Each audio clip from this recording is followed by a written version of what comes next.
क्या मुसलमानों के साथ कांग्रेस पार्टी अन्याय कर रही है? दरअसल एक नैरेटिव सेट करने की कोशिश की जा रही है कि भारतीय जनता पार्टी और एनडीए सरकार तो बना गई, 72 मंत्री भी बनाए, पर एक भी मुसलमान मंत्री नहीं है।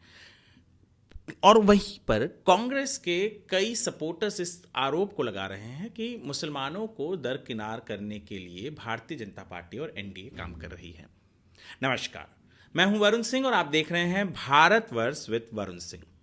आज हम बात करेंगे, क्या भारतीय राजनीति में भारतीय जनता पार्टी या कहे कि कांग्रेस पार्टी कौन मुसलमानों को ज्यादा दरकिनार कर रहा है। दरअसल 2024 के चुनाव हाल ही में खत्म हुए और जो नतीजे आए उसके हिसाब से कांग्रेस पार्टी को, केवल अगर मैं कांग्रेस पार्टी की बात करूं तो उन्हें 38% मुसलमानों के मत मिले और टोटल इंडिया अलायंस की बात करूं तो उन्हें 42% मिले। भारतीय जनता पार्टी को जहां 2019 में 3 से 4% मुसलमानों के वोट मिले थे, वो घटकर केवल 1% रह गया और एनडीए अलायंस को केवल 2% मुसलमानों के वोट मिले। जो 293 एनडीए के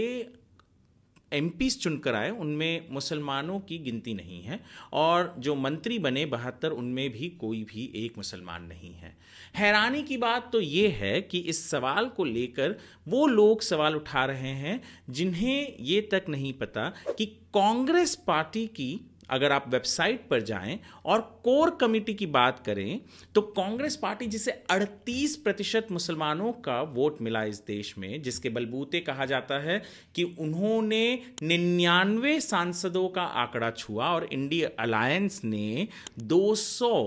के ऊपर वो आंकड़े को पार कर गए, तो आप एक बार यदि कांग्रेस पार्टी के वेबसाइट पर जाकर नजर डालेंगे तो आपको पता चलेगा कि कोर कमेटी जो होती है किसी भी पार्टी की, जहां सारे निर्णय लिए जाते हैं, उसमें एक भी मुस्लिम चेहरा नहीं है।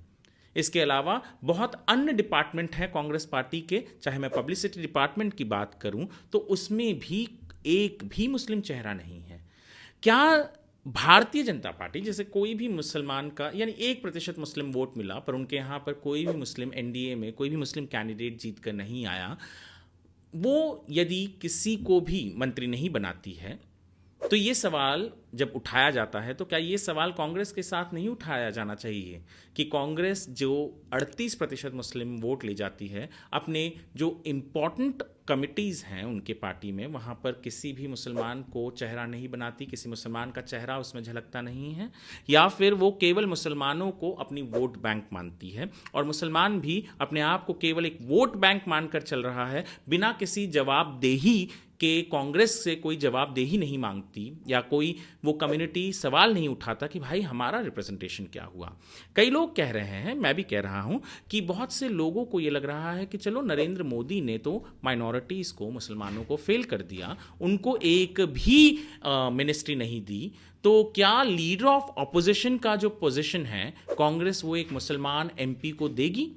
ये बहुत बड़ा सवाल है। और क्या कांग्रेस, जिन मुसलमानों ने उन्हें वोट करके इस लेवल तक लेकर आई जहां पहुंच पाना बहुत से लोगों ने कहा था कि कांग्रेस के लिए नामुमकिन है, क्या उस कम्युनिटी को अवॉर्ड करेगी लीडर ऑफ ऑपोजिशन देकर, या फिर बिल्कुल हर राजनीति पार्टी की तरह वो उनको भी केवल वोट बैंक समझकर इस्तेमाल करेगी?